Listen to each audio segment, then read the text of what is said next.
시편 128편 1절 2절. 여호와를 경외하며 그의 길을 걷는 자마다 복이 있도다. 내가 내 손이 수고한대로 먹을 것이라. 내가 복되고 형통하리로다. 오늘 하나님을 경외하고 또 우리는 걸어가고 있습니다. 오늘 함께 기도하겠습니다. 하나님, 오늘도 예배드릴 수 있는 이 자리를 허락해 주시면 너무나 감사합니다. 우리 주님을 사랑하는 자, 주님을 경외하는 자들이 이곳에 모였습니다. 마음을 다하여 주님 앞에 나아갑니다. 힘을 다하여 주님을 바라봅니다. 주님 이곳에 함께하여 주시고 또 오고 있는 우리 발걸음들도 안전하게 도착할 수 있게 해주시고 주님의 이 몸된 교회, 필요한 교회를 늘 잊지 마시고 주님의 뜻과 역사가 있게 하옵소서. 오늘도 우리를 언제나 붙드시고 놓지 않고 바라보시는 예수님의 이름으로 기도드립니다. 아멘. 네. 함께 우리 모두 예배한 자들 때 우리 주님께서 마르지 않는 샘물로 채워주실 것입니다.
가운데 지나고 그 가운데 행할 때도 너무나 많습니다. 그때마다 주님께서 우리의 음성을 들어주십니다. 내가 너 놓지 않고 내 앞으로 들어주시다. 지금까지 그래 왔습니다. 앞으로도 그렇게 될 것이 믿습니다. 그 하나님의 약속을 붙들고 이 찬양 부르며 우리가 믿음의 순례자길을 걸어갑시다.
이 찬양 들을 때 제가 눈물이 나더라고요. 주님 붙들리라, 내가 놓지 않다.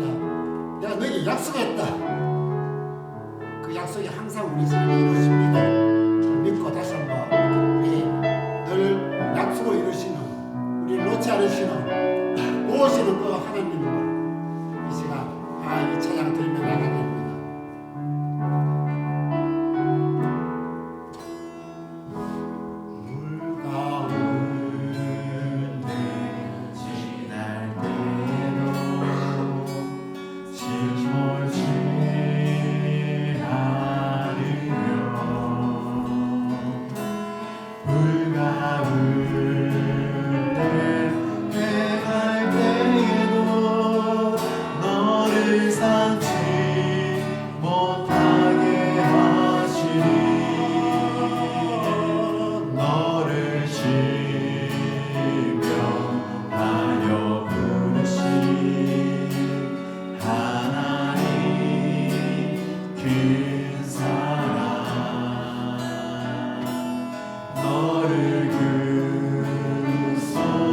하여 살리신 하나님 내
도와주십니다. 주님만 바라보며 주님을 따라가는 길에서는 우리가 문제입니다. 자신도 버려야 되고 욕망도 버려야 되고 소유욕도 버려야 되고 모든 걸 내려놔야 그때서야 우리 주님을 따라가고 주님 인도하는 대로 걸어갑니다. 오늘도 이 시간 주님 앞에 내려놓겠습니다. 주님이 가라면 가고 서라면 서고 이곳으로 향하라 외치라. 항상 주님의 그 인도하심을 따라 주님께서 가신 그 길, 그 십자가 길, 그 영광의 길을 가겠습니다라는 마음으로 우리 결단 찬양하겠습니다.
아직까지 이 길 가는데 방해되는 것들이 참 되게 많습니다.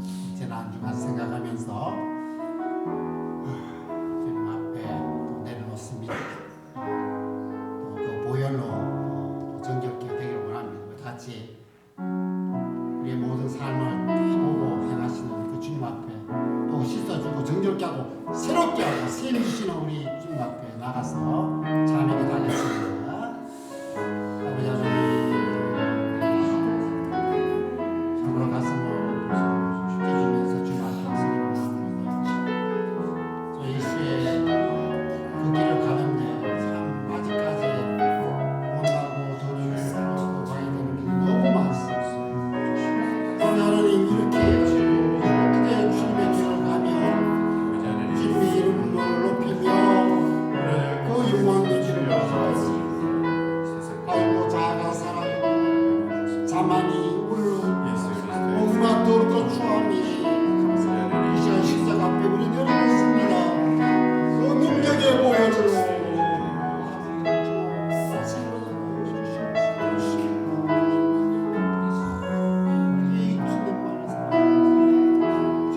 요한을 붙들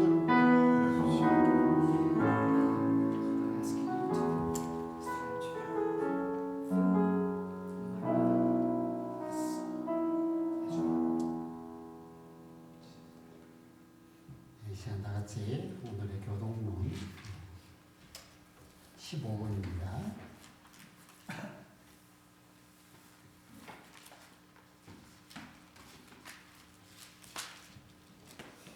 시편 27편. 여호와는 나의 빛이요 나의 구원이시니 내가 누구를 두려워하리요. 여호와는 내 생명의 능력이시니 내가 누구를 무서워하리요. 악인들이 내 살을 먹으려고 내게로 왔으나 나의 대적들 나의 원수들은 그들을 실족하여 넘어졌도다. 군대가 나를 대적하여 진칠지라도 내 마음이 두렵지 아니하며 전쟁이 일어나 나를 치려 할지라도 나는 여전히 태양하리로다. 내가 여호와께 바라는 한 가지 일 그것을 구하리니 곧 내가 내 평생에 여호와의 집에 살면서 여호와의 아름다움을 바라보며 그의 성전에서 사모하는 그것이다.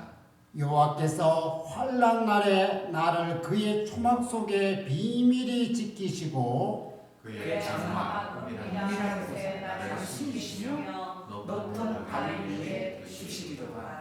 이제 내 머리가 나를 둘러싼 내 원수 위에 들리리니 내가 그의 장막에서 즐거운 제사를 드리겠고 노래하며 여호와를 찬송하리라. 아멘. 이 신앙을 우리 사도신경으로 하나님 성삼위 하나님께 고백하겠습니다. 나는 전능하신 아버지 하나님 천지의 창조주를 믿습니다. 나는 그의 유일하신 아들 우리 주 예수 그리스도를 믿습니다. 그는 성령으로 잉태되어 동정녀 마리아에서 나시고 본디오 빌라도에게 고난을 받아 십자가에 못 박혀 죽으시고 장사된 지 사흘 죽은 자 가운데서 다시 살아나셨으며 하늘에 오르시어 전능하신 아버지 하나님 그뿐 아니라 계시다.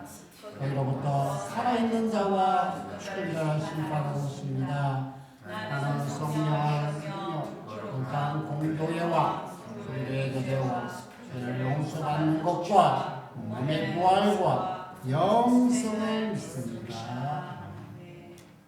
오늘은 우리 유혜린 사모님 대표로 주제 주시겠습니다.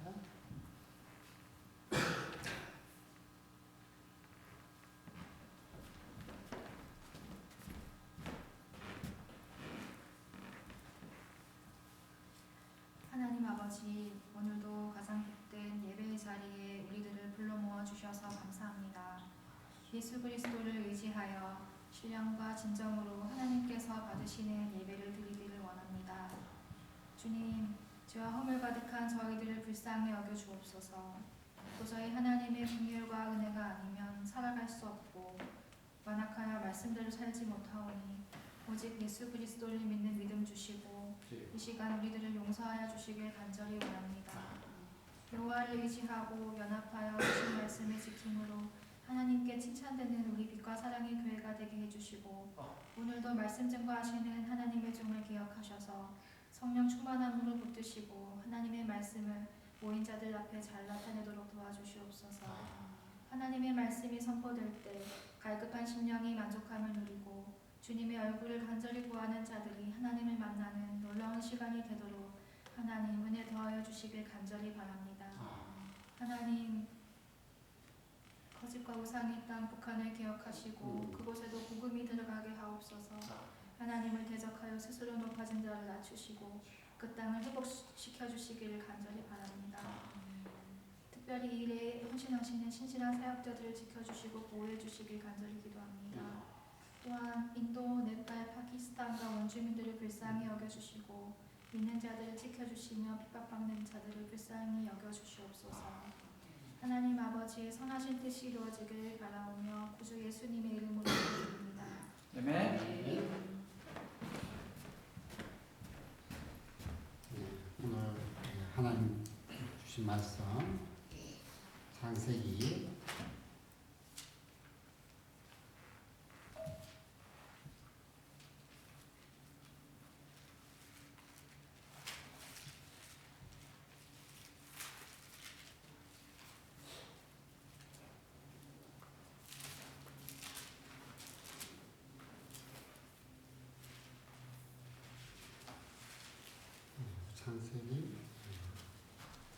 9장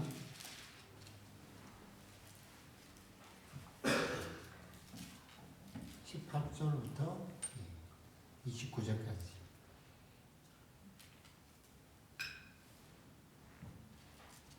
창세기 9장 18절부터 27절까지 말씀입니다. 제가 하나님 말씀 봉독해 드리겠습니다. 방주에서 나온 노아의 아들들은 셈과 함과 야벳이며 함은 가나안의 아버지다. 노아의 이 세 아들로부터 사람들이 온 땅에 퍼지니라. 노아가 농사를 시작하여 포도나무를 심었더니 포도주를 마시고 취하여 그 장막 안에서 벌거벗은지라. 가나안의 아버지 함이 그의 아버지의 하체를 보고 밖으로 나가서 그의 두 형제에게 알리매 셈과 야벳이 옷을 가져다가 자기들의 어깨에 메고 뒷걸음쳐 들어가서 그들의 아버지의 하체를 덮었으며 그들이 얼굴을 돌이키고 그들의 아버지의 하체를 보지 아니하였더라. 노아가 술이 깨어 그의 작은 아들이 자기에게 행한 일을 알고 이에 이르되 가나안은 저주를 받아 그의 형제의 종들의 종이 되기를 원하노라 하고 또 이르되 셈의 하나님 여호와를 찬송하려다. 가나안은 셈의 종이 되고 하나님이 야벳을 창대하게 하사 셈의 장막에 거하게 하시고 가나안은 그의 종이 되게 하시기를 원하노라 하였더라. 아멘. 아멘. 우리 목사 나와서 말씀 전파하시겠습니다.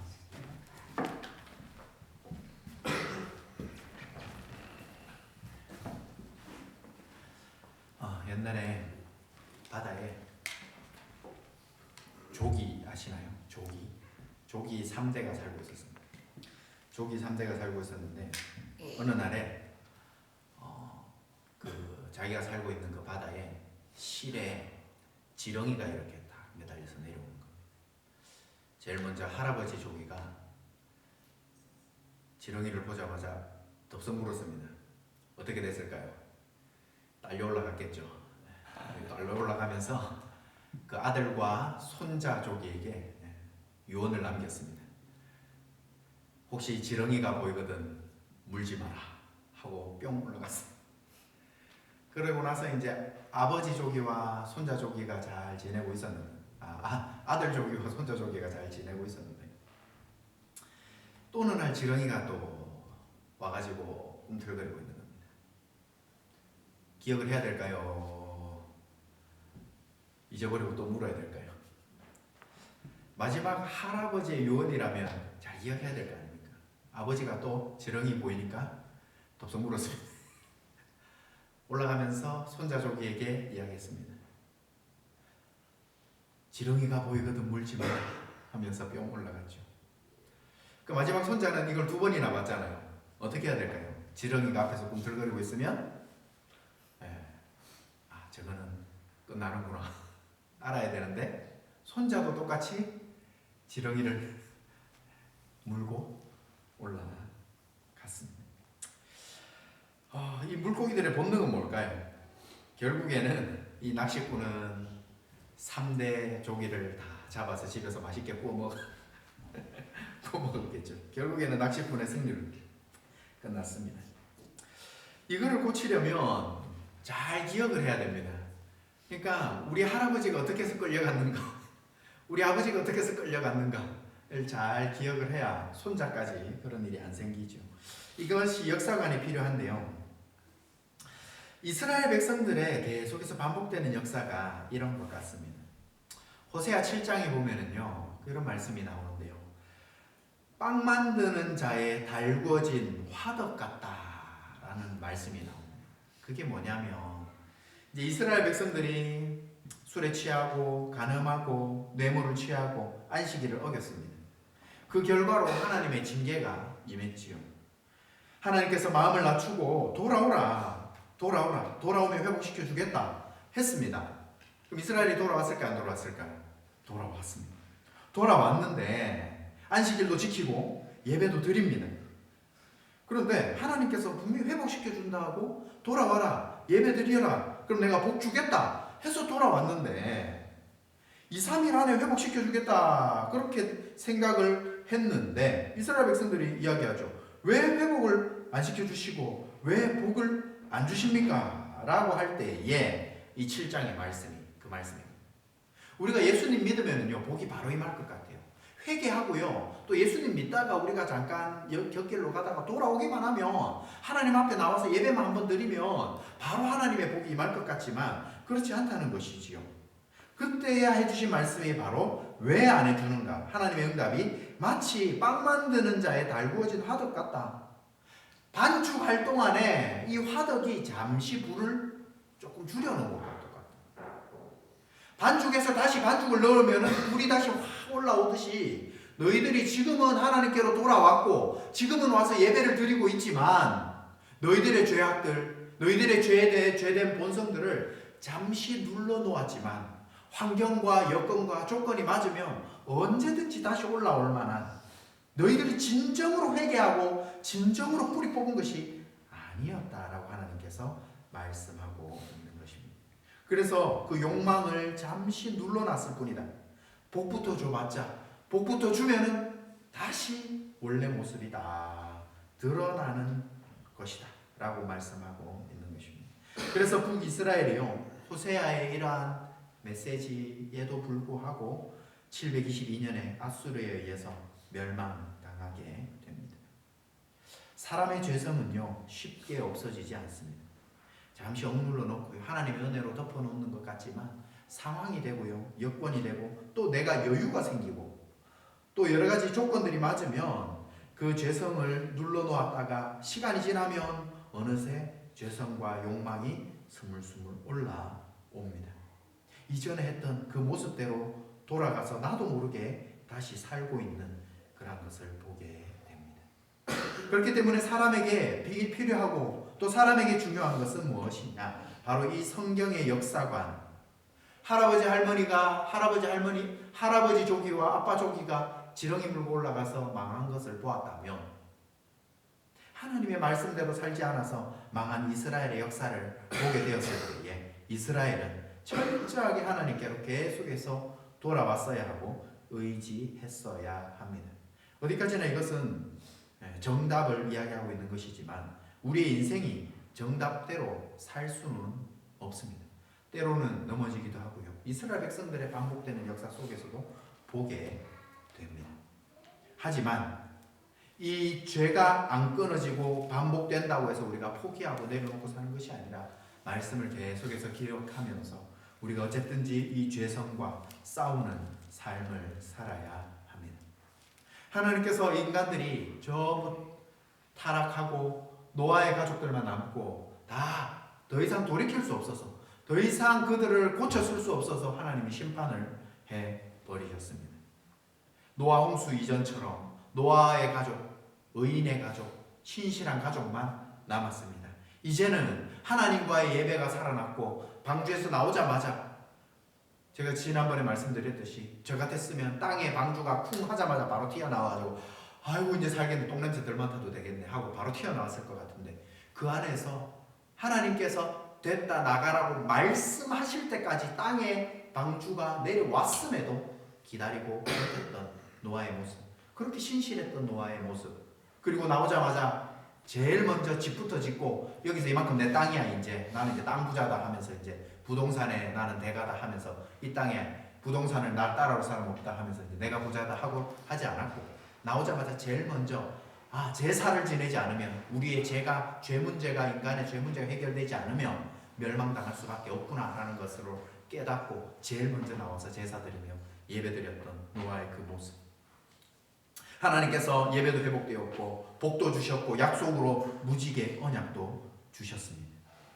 오늘 본문에 이제 노아가 나와서 8절에 나온 노아의 아들들 셈과 함과 야벳 언약을 받고 그들이 농사도 짓고 이제 살아가게 됩니다.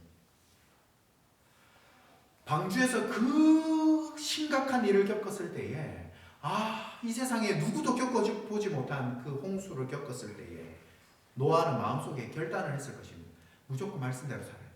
무조건 하나님의 은혜 가운데 살아야 된다. 하나님의 뜻 가운데 살지 않으면 우리 인생은 망한다라고 결단을 하고 또 결단을 하고 긴장을 하면서 말씀대로 살았을 것입니다. 그런데 이제 농사가 슬슬 되기 시작하고 어느 정도 궤도에 올라오게 되고 처음에 없을 때에 아무것도 없을 때에는 하나님만 붙잡고 의지하다가 이제 살만하고 돌아가기 시작하니까 죄의 본성들이 다시 나오기 하는 겁니다. 그래서 노아가 어떻게 합니까? 포도주를 마시기 시작하죠. 그리고 함은 아버지의 연약한 부분들을 막 나가서 떠들기 시작하면서 그들의 죄된 본성들이 다시 고개를 들기 시작하는 것입니다. 이제 18절부터는 노아의 아들들로 역사의 주인공이, 그 앞에는 노아가 주인공이다가 그 다음에는 이제 노아의 아들들이 역사의 주인공이 변하기 시작합니다. 방주가 아라랏산에 도착합니다. 그곳에서 뭐 유럽, 아시아, 아프리카 여러 군데로 퍼져나가게 되겠죠. 지도를 보시면은 이제 함은 주로 아프리카 쪽. 정확하게 학자들이 저쪽 위치다라고 이야기는 하지만 그냥 추정할 뿐이지 정확하지는 않습니다. 그런데 그냥 어느 정도 맞다 이렇게 생각하고 보시면은 함은 저기 남쪽 구스, 에티오피아, 리비아, 가나안 그리고 셈은요 이제 이란, 이라크 요쪽 해가지고 살게 됩니다. 그리고 야벳은 유럽 쪽 그쪽으로 흩어져서 살게 되는데 그 지역은 창세기 10장에 보면은 전체적으로 나오니까 혹시나 다음에 말씀을 자세히 읽어보시면 될 것 같습니다. 방주에서 나왔습니다. 20절에 보면 노아가 농사를 시작하여서 포도나무를 심습니다. 그리고 21절에 포도주를 마시고 취하였다. 포도나무를 심었는데 포도주가 갑자기 생기지는 않았겠죠. 그러니까 성경은요 필요한 내용만 이야기합니다. 구원에 관련돼서 신앙에 관련돼서 필요한 내용을 이야기하지 시시콜콜 포도를 심었는데 포도가 3년 만에 포도의 열매에 쓸만한 걸 하려면 최소 포도는 3년이 지나야 되는데 그리고 포도를 담아서 포도주는 몇 년을 숙성시켰고 그래서야 이제 한두 잔 먹다 보니까 이렇게 먹었다. 이런 거를 상세하게 기록해 놓지 않아요. 그래서 포도나무를 심었는데 포도주를 바로 마셨는 거는 그 안에 시간의 간격이 있다라는 걸 우리 생각하고 성경을 읽어야 됩니다. 그래서 농사를 지었다는 것을 알 수가 있고요. 농사를 짓는 중에 포도나무를 심었고요. 여러 가지 포도나무만 심었던 것이 아니라 다른 것들 농사 많이 지었겠죠. 그리고 그 속에서 이제 포도주. 그래서 포도주는 주로 잔치용이었고요. 그래서 그것을 만드는 것까지는 좋았는데 마시는 것까지는 좋죠. 잘 마시면 포도주 마시는 것까지는 좋은데 그 다음에 취했습니다. 취했고 그 다음에 노아가 장막 안에서 스스로 벌거벗었습니다. 지금 분위기가 술 마시는 게 처음부터 노아가 포도주가 나오자마자 야 이거 뭐야 하고 몰라가지고 포도주 먹으면은 어떤 상태가 되는지 몰라가지고 마셨다가 이렇게 되었다. 뭐 실수할 수 있지. 이게 아닙니다. 아까 말했지만 술을 마셨지만 술을 마시는 게 브레이크가 안 걸린 겁니다. 적당히 한두 잔 마시고 끝내야지가 아니라 먹다 보니 계속 먹게 됩니다. 예전에 제가 부산에서 지하철에서 이 알코올 중독자분을 만나서 전도한 적이 있습니다. 지나가다가 그때 사역하러 가는 길이 지하철을 타고 한 40분 정도로 가야 되는 위치에 있어서 지하철을 타고 다니면서 지하철 안에서 이렇게 알코올 중독자분을 만나서 전도를 하게 됩니다. 그분이 하는 말을 들으면서 술을 먹으면 이런 게 있구나. 처음에는 내가 술을 마시고 나중에는 술이 나를 마시고 나중에는 술이 술을 마시고 내가 술을 마신다. 기억이 너무 기억이 잘 안 나는데 아무튼 술을 마시면은요 나중에는 내가 술을 마시는지 술이 나를 마시는지 모르는 상태. 아마 지금 노아가 그런 상태가 되지 않았을까 싶습니다. 벌거벗어서 나체로 지금 텐트에 누워 있는 것입니다. 노아가요 원래 이런 사람이 아니었습니다. 알죠? 방주에서 나올 때만 하다가 하나님의 말씀 명령이 떨어질 때까지 그 안에서 버티고 동물의 그 분뇨 냄새를 맡아가면서까지도 참았던 믿음의 사람, 나오자마자 가장 먼저 예배드렸던 아주 신실하고 하나님께서 의인이요 당대의 완전한 자라고 인정해 줄 만한, 과연 하나님이 저와 여러분들 여기 보시면서 과연 당대에 지금 이 시대 2024년 당대에 의인이다 완전한 자다라고 할 만한 분들 여기 뭐 앞에 계시겠지만 저는 자신이 별로 없어요. 노아는 근데 그런 사람이었다. 그럼에도 노아도 이러한 상황에 빠졌죠. 철저하게 하나님과 동행했던 노아, 그런데 이 노아가 술을 먹고 완전 고주망태가 되어가지고 벌거벗은 채로 자고 있습니다. 이것이 무엇을 이야기하고 있을까요? 아무리 믿음이 좋은 사람이라 할지라도 방심하게 되면 또 계속해서 그냥 살다 보면 그렇게 우리의 인간의 죄성이 올라오게 된다는 것입니다. 노아가 수백 년 동안 하나님과 동행하고 은혜를 받으니까 6장 9절의 삶이 가능했습니다. 계속해서 하나님과 동행하고 하나님의 말씀대로 살다 보니 의인이요 당대의 완전한 자, 이것 또한 하나님의 은혜로 가능했었는데 다시 부자가 되고 농사짓고 잘 되고 하니까 긴장이 풀리면서 아마 방심했던 것 같습니다. 은혜는 당연히 있을 것이라고 생각하는 순간 넘어지게 됩니다. 우리가 지금까지 살아온 것이 하나님의 은혜입니다. 우리가 오늘 살고 있는 것도 하나님의 은혜입니다. 예배의 자리에 나온 것도 하나님의 은혜입니다. 그런데 그 은혜가 당연히 있을 것이고 내일도 있을 것이고 당연히 내 삶은 하나님이 나를 당연히 지켜줘야 될 것이다 라고 생각하면서 그걸 감사하지 못하면서 살아갈 때에 노아처럼 우리도 이렇게 될 수 있는 것이죠. 지금까지 하나님 은혜를 주셔서 잘 산 줄 모른다면 나의 경건과 나의 신앙으로 모든 것을 이루었기 때문에 잠시 술 한잔 한다고, 지금 술 한 잔 딱 한 잔인데, 지금 딱 한 잔인데 무슨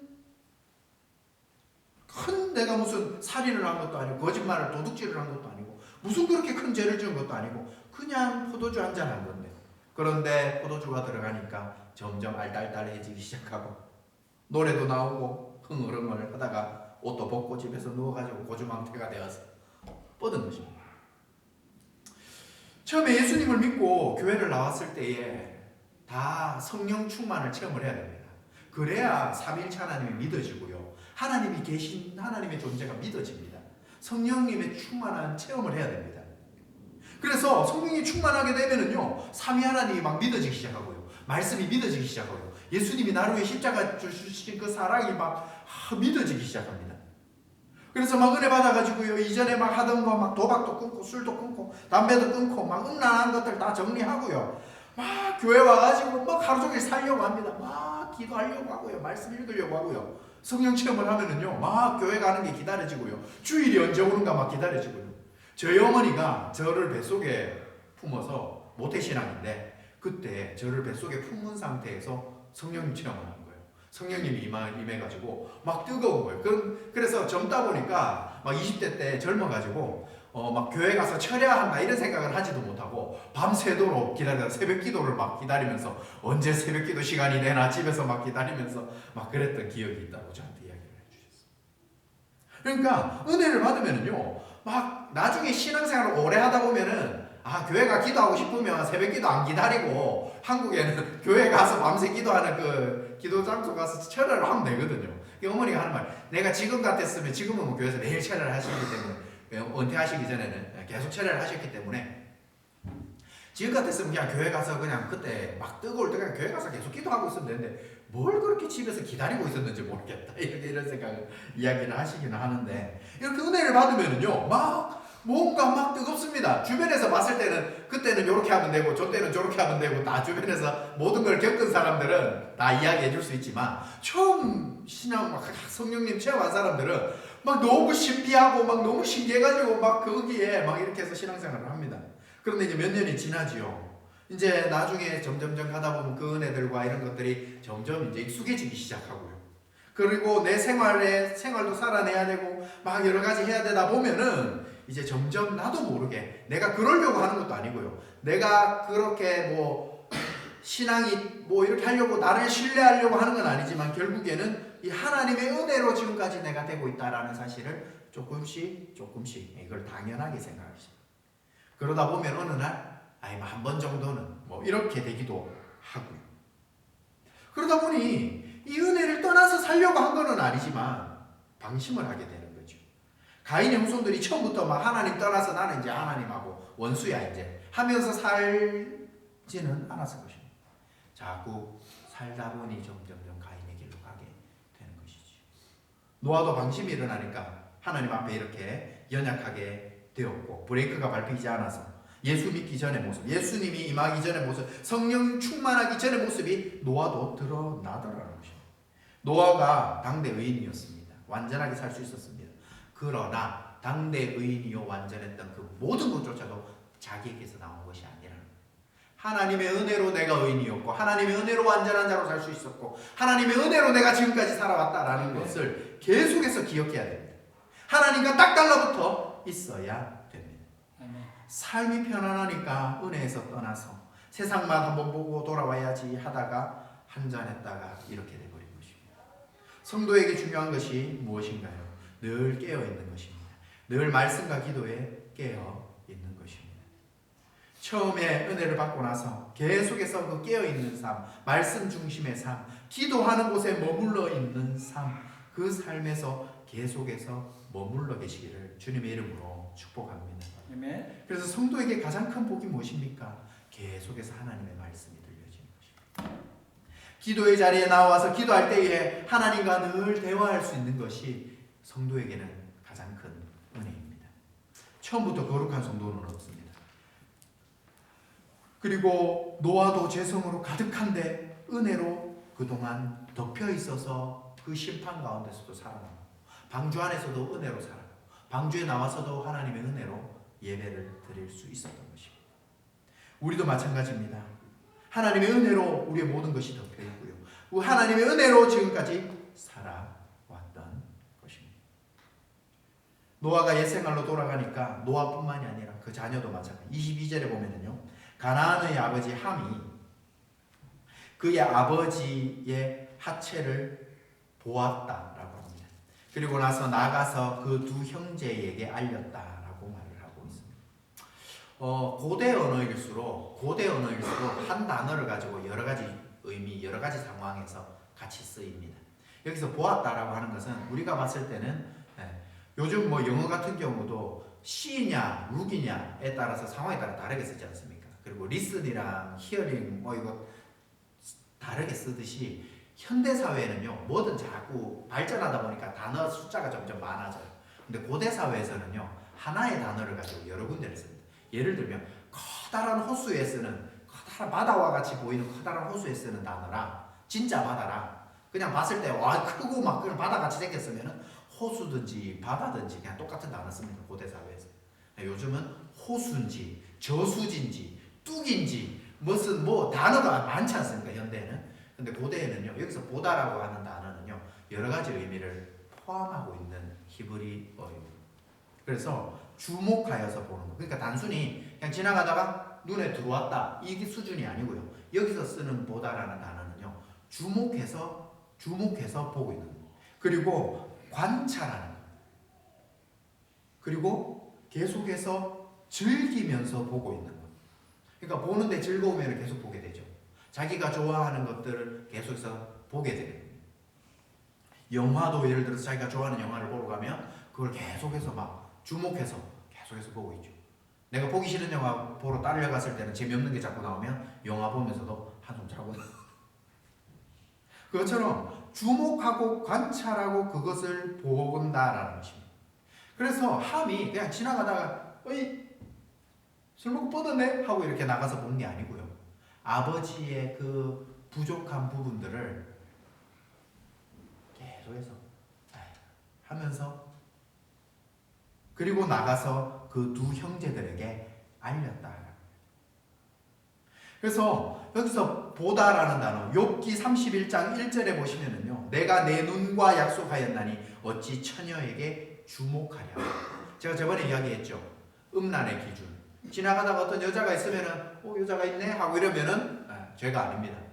그런데 음욕을 품은 게 이렇게 되면 예쁜 짧은 치마를 입고 가는 여자를 보고 이런 죄 그냥 있네 하고 이렇게 떠오르고 이게 주목하다라는 게 그런 겁니다. 내가 내 눈과 약속하였습니다. 욥은요 자기 눈에다가 약속했습니다. 내 눈이 범죄하지 않기 위해서 내 눈이 그것을 보고 하고 따라가지 않겠다라고 약속합니다. 눈이 들어오는 건 어쩔 수 없죠. 그걸 보고 따라가지 않겠다라는 거예요. 이거는요 단순히 바라보는 것이 아니라 음란한 마음을 가지고 쳐다보는 것을 이야기하고 있습니다. 그냥 단순히 얼레리 꼴레리 600살 넘은 할아버지가 술 먹고 홀랑 뽑고 뻗어떠래요.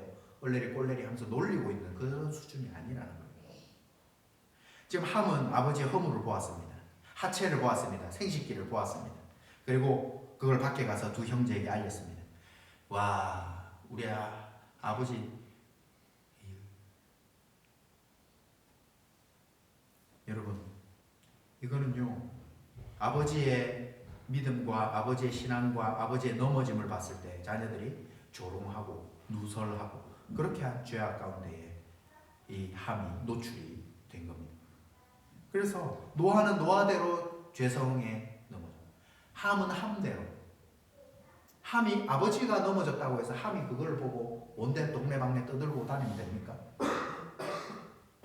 서연이나 하빗이나 시영이 시원이가 부모님의 연약함을 보고 온 동네 돌아다니면서 떠들고 다니면 되겠습니까? 아니죠. 근데 지금 함은 그러고 있다는 것이죠. 그런데 이 함과 전혀 다른 모습을 보여주는 사람이 23절에 셈과 야벳이 나타납니다. 완전 반응이 다릅니다. 아 진짜? 가서 보자. 아빠 어떻게 술 먹고 뻗어 있는 거 어떻게 생겼는지 보자 하고 가자라고 하지 않고요. 셈과 야벳은 맞장구 치지 않았습니다. 뒷걸음질해서 아버지 허물을 보지 않았습니다. 그리고 아버지를 옷으로 덮어 드렸습니다. 그리고 뒷걸음질 쳐서 나왔습니다. 단순히 이거는요 우리 유교적인 관점에서 부모에게 효도하냐 안 하냐를 넘어서는 겁니다. 셈과 야벳은요 분명히 다시 인간들의 죄성들이 고개 들고 일어나고 있는 그러한 모습을 상상했을 것입니다. 홍수로 모든 것을 쓸어버릴 때는 죄라고 하면 이가 안 물리고 막 방주 밖에서 죽어가는 인간들을 보면서 다시는 죄를 안 질 것 같고 다시는 세상으로 안 돌아갈 것 같고 교회 와서 성령 충만할 때만 하더라도 다시는 돌아보지 않을 것 같지만 결국에는 모든 사람의 생각 속에는 삶이 회복되기 시작하고 아버지도 옛삶이 조금씩 그리고 함도 슬 옛삶으로 돌아가는 그런 것에 보였을 때에 와 이러다가 다시 하나님의 심판이 임하는 건 아닐까. 그러한 두려움 속에 그러한 마음 속에 아버지의 허물을 덮어주고 함이 음담패설하면서 아버지의 하체를 보고 여기저기 떠들고 돌아다닐 때에 타락 이전의 삶으로 돌아간다면 이 하나님의 진노, 하나님이 우리를 방주를 지어서 우리를 구원해 주셨는데 우리가 어떻게 해야 될까? 그러한 생각에 셈과 야벳, 함을 상대하지도 않고 그와 같이 동조하지도 않고 아버지의 허물 뒷걸음질치며 보지도 아니하고 하체를 덮어주는 이러한 모습. 이것이 성도들에게 하나님의 역사관이 있어야 된다는 것입니다. 그래서 셈과 야벳은요 하나님의 방주에 있었던 것, 사람들이 죽었던 하나님의 심판의 역사를 생생하게 기억하고 그 삶을 살아가려고 했던 사람들. 잊어버리려고 잊어버리는 것이 아닙니다. 노아가 나 이제 잊어버려야지. 방주는 끔찍해. 이제 그 상상만 해도 그 안에 막 동물들하고 맨날 밤새도록 동물 막 멀미해가지고 막 나는 상상도 하기 싫어. 그래서 잊어버렸던 것이 아니고요. 자연스럽게 넘어지게 돼 있는 것이 인간의 모습. 바벨론의 초대 왕 느부갓네살 1대 왕입니다. 마지막의 왕이 벨사살입니다. 이 느부갓네살에게요 이 교만해서 이 짐승의 마음을 받게 됩니다. 그래서 이 느부갓네살이 내가 세상을 다 정복하고 왕들을 다 정복하다 보니까 왕들 위에 내가 왕이 돼가지고 마치 신처럼, 내가 막 신처럼 그렇게 느껴지니까 하나님께서 짐승의 마음을 줘가지고 7년 동안 짐승처럼 살아요. 그리고 나중에 갑자기 맨정신이 팍. 그래서 역사상 보아서 알고 있었던, 그리고 느부갓네살의 그 모습을 보았던 벨사살은 어떻게 했었어야 할까요? 아, 교만하면 안 되는구나를 깨달았어야 하는데, 교만해가지고 예루살렘을 정복했을 때 자기 윗대 느부갓네살 왕이 정복해서 가져왔던 예루살렘 성전의 거룩한 기물에, 그 제사에 쓰는 잔에 술을 마시죠. 왜냐하면 우리 아버지 때가 정복했던 그 나라를 우리가 회복하려면 저 전쟁의 신 여호와를 우리가 이겼다. 고대 사회에서는요, 나라와 나라가 전쟁에서 이기면요, 우리의 신이 저 신을 이겼다고 생각하기 때문에, 그래서 우리의 신이 다시 한번 저거를 정복해서 이겨내려면 우리가 이거를 잔을 들고 한 번 더 짠하자. 그러다가 벨사살이 그날 밤에 당장 죽습니다. 아마 그가 이 느부갓네살의 겸손한 교만한 마음을 꺾었던 그 역사적인 사실을 기억하고 있었다면 그렇게 하지 않았을 것입니다. 하나님은요, 늘 달아보고 계십니다. 그래서 벽에 메네메네 대게를 우바르신 손이 있어가지고 왕을 달아봤더니 땡, 탈락입니다. 그래서 그날 밤에 죽게 되죠. 하나님은요, 노아에게도 은혜 줘서 달아보고 계시고, 셈과 야벳에게도 달아보고 계시고, 함도 달아보고 계시고, 저와 여러분도 똑같이 믿음으로 달아보고 계십니다. 돈을 줘보고요, 능력도 줘보고요, 이걸 어떻게 사용하는가 하나님이 줘보는 겁니다. 그런 다음에 또 여러 가지 인생의 문제들을 줘보는 겁니다. 복도 줘보고요, 문제점도 줘보고요. 그럴 때에 어떻게 하는가? 좋다고 세상으로 쫓아가는가? 아니면은 더 믿음 붙잡고 승리하는가? 하나님의 역사관이 없으면요, 함처럼 또 넘어지게 될 것입니다. 셈과 야벳은 정신이 번쩍 들면서 우리가 이러다가 하나님의 말씀대로 살지 않다가 우리 온 인류가 멸망할 뻔했고 다 죽을 뻔했는데 하나님 우리를 살려주셨는데 정신이 번쩍 드는 거죠. 그러면서 돌이켰던 것입니다. 24절에 노아가 술에서 깨어납니다. 그의 작은 아들이 자기에게 행한 일을 알고 이에 이르되 가나안은 저주를 받아 그의 형제의 종들의 종이 되기를 원한다. 노아가 술에서 깼습니다. 제정신이 돌아왔습니다. 함이 자기에게 한 이야기를 듣고 저주를 합니다. 이거는요, 뭘 이야기하냐면 아빠가 잠깐 실수를 했는데 아들이 와가지고 그 아빠의 실수를 온 학교에다가 다 자랑하고 온 동네 사람들한테 얘기해가지고 내가 얼굴을 들고 다닐 수가 없어서 야 이놈의 자식아, 네가 내 아들 맞냐 하면서 뭐라 하고 있는 그런 수준이 아니에요. 그리고 이 여기서 듣고 저주를 하게 되는데 아무리 그래도 이 저주가 좀 심해요. 아니, 아빠가 아들한테 할 말이 있고 안 할 말이 있지. 종들 중에 종이 되라. 이거는요, 완전히 욕 중에 욕입니다. 보세요. 왕 중에 왕. 우리가 예수님을요, 만왕의 왕, 왕 중에 왕, 만유의 주인이라고 이야기해요.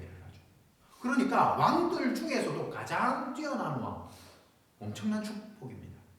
엄청난 존칭입니다. 성도들 중에 성도, 교회 중에 교회, 그거는요 굉장히 하나님께서 칭찬해 주시는 언어입니다. 그런데 왕들 중에 왕이면 더 좋은 거죠. 교회들 중에 교회면 더 좋은 거죠. 근데 종들 중에 더 종들이면 이거는 완전히 막 그냥, 요셉은요, 종들 중에 종처럼 살지 않았어요. 종들 중에 청지기처럼 살았어요. 종들 중에 종을 관리하는 관리자로 살았어요. 하나님 복을 주셔서 종으로 살았지만, 처음엔 종으로 살았지만 나중에는 관리자가 됐거든요. 신부는 종이지만, 그런데 자기 자식에게 종들의 종이 되라. 아주 비참한 말입니다. 근데 이 죄는 우리가 읽다 보면 좀 이상한 게 죄는 함이 지었는데요. 25절에 보면 누구한테 저주를 합니까? 함의 아들한테 저주를 합니다. 뭐 좀 술이 덜 깼나? 술이 덜 깨가지고 잘못은 여기다 했는데 술이 덜 깨가지고 야이씨 하면서 여기다 저주는 약간 해롱해롱해가지고 술이 덜 깨서 저주하는 그 모습이 아닙니다.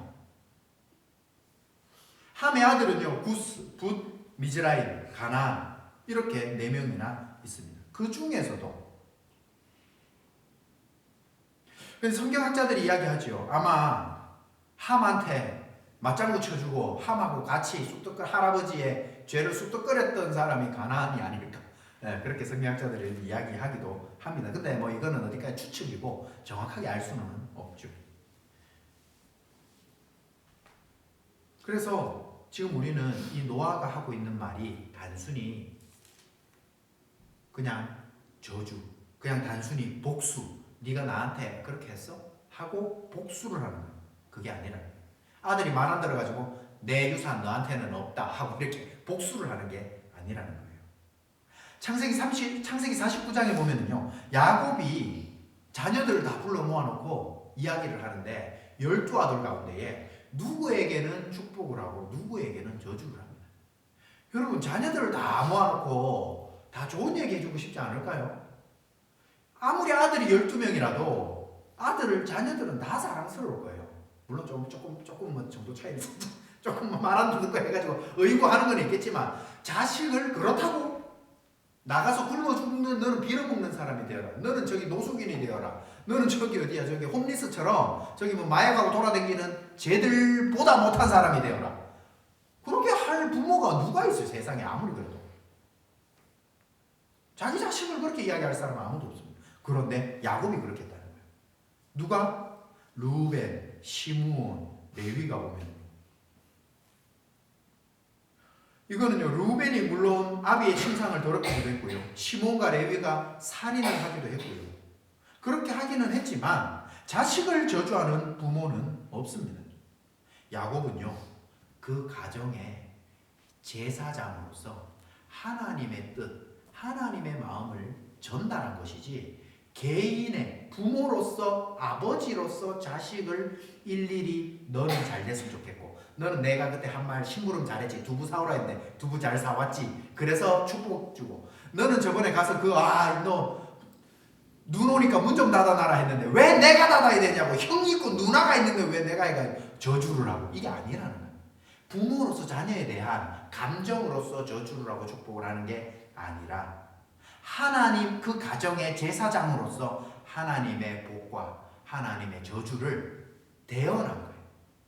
목사가 말씀을 열심히 준비해가지고 하나님의 뜻을 대언하려고 애를 쓰듯이, 목사가 무슨 성도하고 원수질 일이 있어가지고 여러분 말씀대로 안 살면 막 저주 받는다, 무슨 원수 져가지고 좋을 일이 뭐가 있어요, 목사가. 그게 아니라 하나님의 뜻을 전달. 마찬가지로 이 노아가 일어나서 한 말도 비슷한 맥락에서 봐야 됩니다. 아빠가 화나가지고 자녀들을 저주했다 이렇게 생각하시면 안 됩니다. 노아가 축복과 저주를 하는 것은 지금 하나님의 대언자로, 물론 실수를 해서 잠깐 넘어졌습니다. 그리고 일어났습니다. 그때에 하나님께서는 이 노아를 사용하시는 거예요. 여러 가지 상황 속에서. 그래서 함의 이러한 죄, 성적인 죄들, 아버지의 하체를 보고 놀렸고 아버지의 하체를 보고 즐겼던 그 죄, 그것이 가장 많이 물려받았던 것이 가나안입니다. 그래서 가나안 땅에 하나님께서 이 가나안 땅에 아주 심각한 죄악들을, 그래서 가나안 땅에 바알 숭배가요, 바알 제사가요 굉장히 음란한 제사입니다. 그래서 역사상 가장 음란했던 민족 중에 하나가 바로 그 가나안 땅에 살고 있었다. 그 함의 죄성이 가나안을 통해서 아비보다 더하게 그렇게. 그래서 나중에는 형제들의 종 그렇게 살아가는 것이죠. 그런데 이 저주가 임했다고 그 저주대로 무조건 살아가는 것은 아닙니다. 경고성 저주입니다. 성경에 나오는 축복과 저주는요, 경고성입니다. 내가 이렇게 살면 복을 받을 거야 라고 했지만 말씀대로 안 살면 그 복은 아니랍니다. 예수님을 믿고 복을 누리며 살아간다 하지만 예수님을 믿고 내 마음대로 살아가면 그 복이 아닙니다. 예수님을 안 믿어도 안 돼요. 저주도요. 너한테 이런 저주가 임할 거야 라고 했지만 예수님께 돌아오고요. 예수님의 보혈을 힘입고요. 예수님 붙잡고요. 십자가 붙잡고 열심히 살아가면 그 저주는 나의 저주가 안 됩니다. 아멘. 그런데 이 경고가 임했는데요. 가나안은요. 그냥 저 마음대로 살아가는 거예요. 결국에는 어떻게 됩니까? 나중에 이스라엘 백성들이 가나안에 들어갈 때 저 먼 곳에서 온 것처럼 하는 기브온 족속이 있었어요. 먼 곳에서 온 것처럼 해가지고 찾아옵니다. 우리 먼 곳에서 왔는데 동맹을 좀 맺읍시다. 우리 좀 살려주세요. 해가지고 여호수아가 알겠습니다. 먼 데서 고생하는데 그럼 우리 같이 동맹을 맺읍시다. 해가지고 살려주다. 알고 보니까 그 가나안 땅 그 바로 옆에 살고 있는 거예요. 그러다 보니까 기브온이 저기 들러붙었다. 이스라엘 백성들한테 들러붙었다 해가지고 가나안의 다른 족속들이 막 기브온을 쳐들어오고 그때에 여호수아한테 막 도움을 청하는 거예요. 여호수아가 가서 어차피 가나안 족속 하나님 말씀대로 다 물리쳐야 되기 때문에 가서 전쟁을 해서 승리하게 되는데 그 기브온 사람들이 어떻게 돼요? 이 이스라엘 백성들의 물깃는 자와 장작 패는 자가 되었다. 그러니까 하나님의 이 앞에 있었던 말씀이 이루어지고 있는 거예요. 이 창세기의 말씀을 처음 들었던 신의 산에서 처음 들었던 이스라엘 백성들이 약속의 땅에 들어갑니다. 약속의 땅에 들어가기 일보 직전에 모세가 신명기까지 모세오경을 들었겠죠. 그 말씀을 듣고 보니까 노아의 말씀을 듣고 보니 가나안 땅이 종의 종들이 된 게 지금 우리한테 이렇게 성취되고 있구나. 하나님의 말씀은 그냥 적혀있고 끝나는 것이 아니고 하나님의 말씀은 지금도 우리한테 이루어지는구나. 우리의 삶 가운데 하나님의 약속은 이루어지고 있구나를 이스라엘 백성들은 보고 그 역사의식을 너희들 걸로 삼아라 라고 그 말씀이 그들의 삶 가운데 이루어지고 있는 것입니다. 가나안 7족속이 전부 노예가 되고 멸망당한 것, 바로 우상 숭배와 성적인 범죄. 이 범죄들이 어마어마했기 때문에 이 죄로 말미암아 비참하게 된 것입니다. 그 와중에 기브온 사람들, 아까 말했죠. 다 망한 것이 아니라 종이 되더라도 나는 구원을 받고 싶다. 내가 하나님 나라의 말단이 되더라도 하나님 나라의 저 끝에 있더라도 나는 그래도 예수 그리스도로 말미암아 하나님 나라의 백성이 되고 싶다. 기브온 사람들은 구원받는 것입니다. 아무리 저주를 받았다. 그 저주 가운데 있는 가나안의 후예라 할지라도 그래서 예수 그리스도를 붙잡는 것이 중요한 것입니다.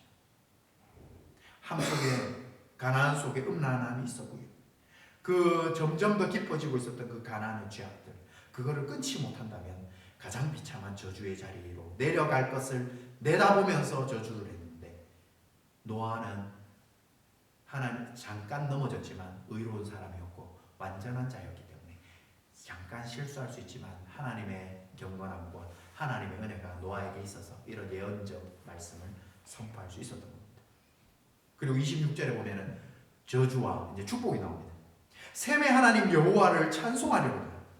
셈이 나를 덮어줬기 때문에 나한테 내 말 잘 들었기 때문에 단순히 축복해 주는 것이 아니라 그랬죠. 하나님께서 셈의 그 중심, 아버지가 그렇게 있었던 그 누워서 부끄럽게 있었던 그 모습 속에서도 그 신앙과 믿음을 지키려고 했던 그 셈의 마음 하나님 알아주신 겁니다. 그래서 여호와를 찬송하려고. 가나안은 셈의 종이 되고 하나님이 야벳을 창대하게 하사 셈의 장막에 거하게 하신다. 이게 언제 이루어집니까? 신약에 이루어지죠. 예수님이 부활 승천하시고 오순절날 성령님이 임하시고 그리고 나서 하나님께서 사도 바울을 택하십니다. 사도 바울을 이방인의 사도로 삼으셔서 복음을 전하는데 터키 지역 그리고 그 터키 지역만 복음을 전하고 아시아로 돌아오려고 했는데 밤에 꿈속에 나타나서 일로 건너와서 유럽에도 복음을 좀 전해줘라 해서 유럽에 건너가서 바울로 말미암아 그리스와 유럽과 온 야벳 지역들이 예수님을 믿게 되는 겁니다.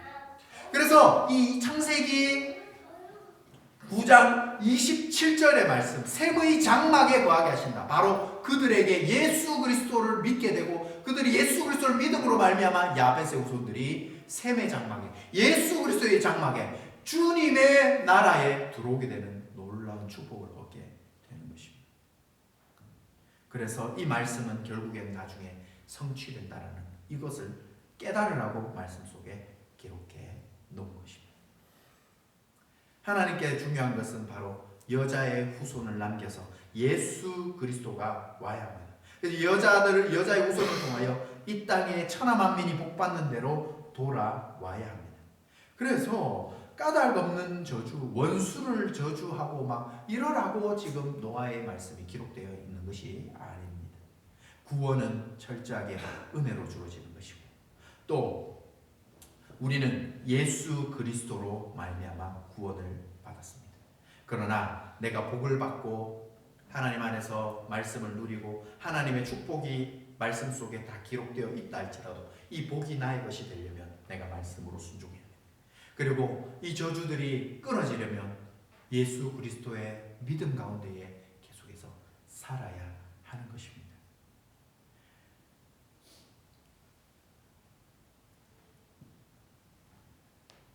사랑하는 성도님들, 우리 또한 이 끊어지지 아니하는 죄성, 언제든지 노아 같은 훌륭한 사람이라 할지라도 당대의 의인이었던 노아라 할지라도 넘어질 수 있음을 본다면 저와 여러분들은 어떻겠습니까?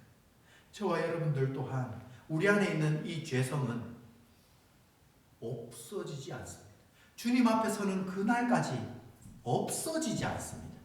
우리 안에 죄성은 은혜로 눌러놓고 예수 그리스도의 보혈로 덮어놓고 그 죄성이 고개 들지 못하고 그 죄성이 나를 지배하지 못하고 그 죄성이 나를 끌고 다니지 못하게 주의 은혜가 나를 끌고 다니고 예수 그리스도의 보혈이 나를 끌고 다니고 주 예수 그리스도의 그 사명이 나를 이끌어 가도록 그 죄성들을 자꾸 누르는 자.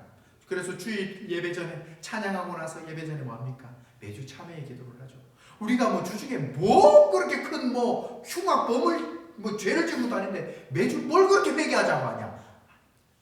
죄성은 언제든지 고개를 언제든지 말씀과 반대로 가는 대로 나를 유혹하고 있기 때문에 오늘도 예수 그리스도의 보혈을 힘입습니다. 오늘도 주님 나를 덮어주시고 오늘도 주님 나를 이끌어 주시고 내가 주님 가운데 살아갈 수 있도록 오늘도 나에게 예수 그리스도로 말미암아 모든 것이 지금까지 은혜였고 앞으로도 주의 은혜로 살아갈 수 있도록 주님 은혜 베풀어 주시옵소서. 이러한 삶을 이번 한 주도 살아가시는 저와 여러분들이 되시기를 주님의 이름으로 축복합니다. 우리 시간 같이 찬양했으면 좋겠는데요.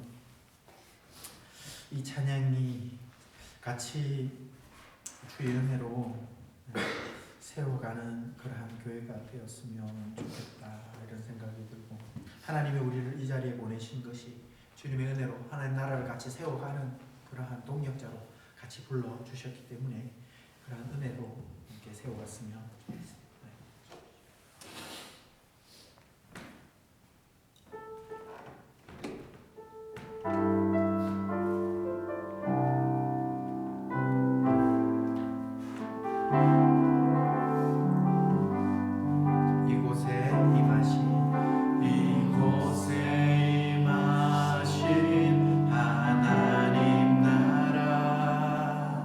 가난한 마음으로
죄성들이 많이 남아있습니다.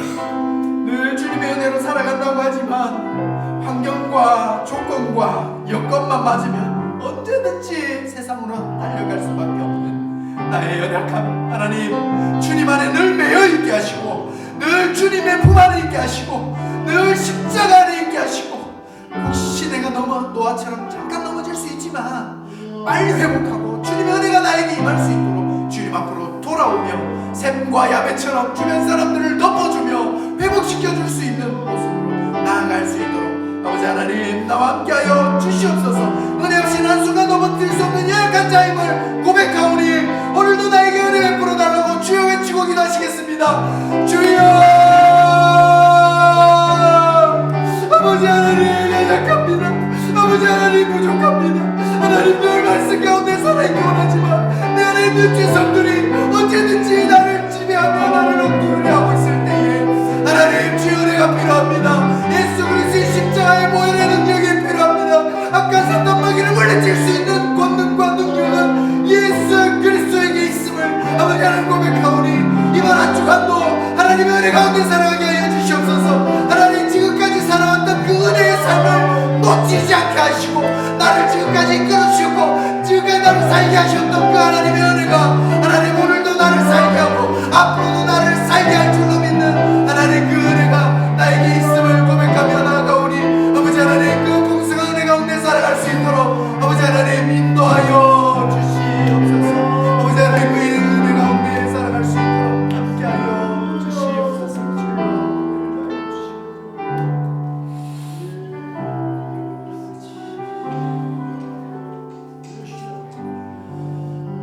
아버지 하나님 늘 내 안에 죄성이 올라와 지금까지 하나님이 베푸셨던 은혜를 망각하게 하고 내 뜻과 내 믿음과 나의 열심으로 지금까지 살아왔다고 자꾸 생각하게 만드는 그러한 악한 마음들 하나님 십자가로 다 덮어주시옵소서.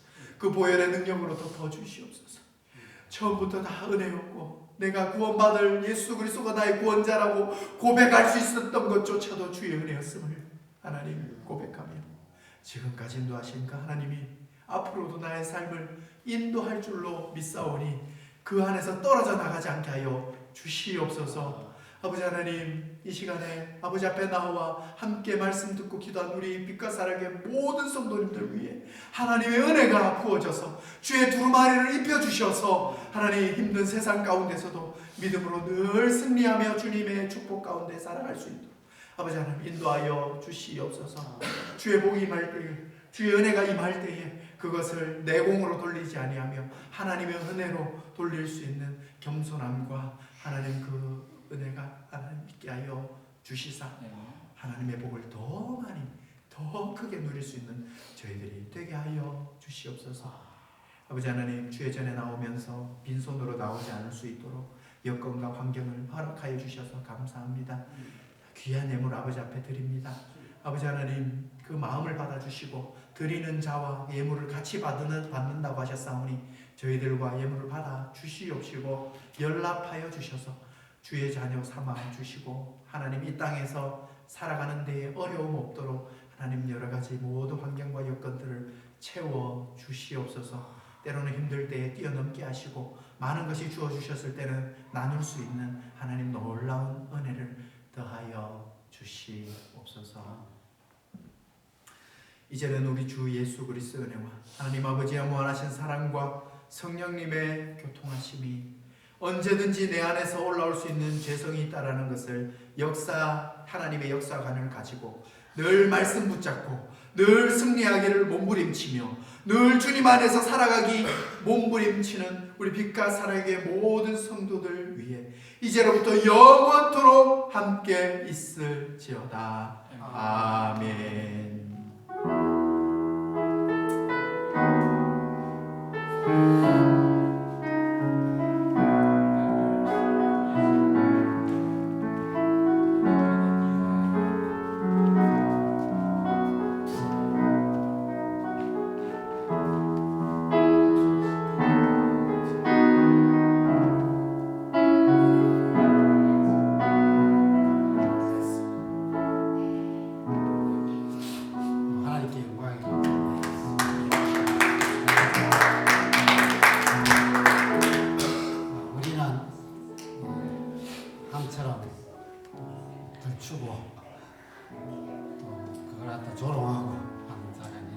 예수님처럼 서로 덮어주고 가려주고 해주고 하는 그런 사람으로 계속 했으면 좋겠습니다. 오늘 우리 교회 또 하나님께서 김신남 집사님 이렇게 보내주셔서 너무 은혜요.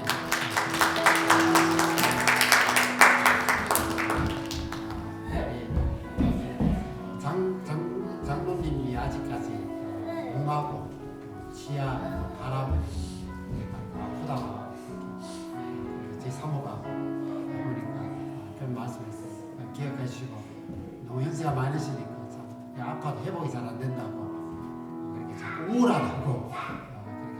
생각나시고 격려해 주시고 또 장로님이 또 여러분들이 아시는 분들 한번 연락을 주시잖아요. 아무도 연락을 안 주네 이런 말들 저도 또 줘야 되겠다. 연세 많으면 그렇잖아요. 많은 분들이 사랑해주고 우리 서로 사랑하고 함께 나가겠습니다. 예, 오늘은 들어가서 맛있는 또 기타 교제 나누겠습니다. 그리고 우리 윤아 엄마 왔습니다. 열심히 건강하고. 여러분 안녕하세요. 안녕하세요.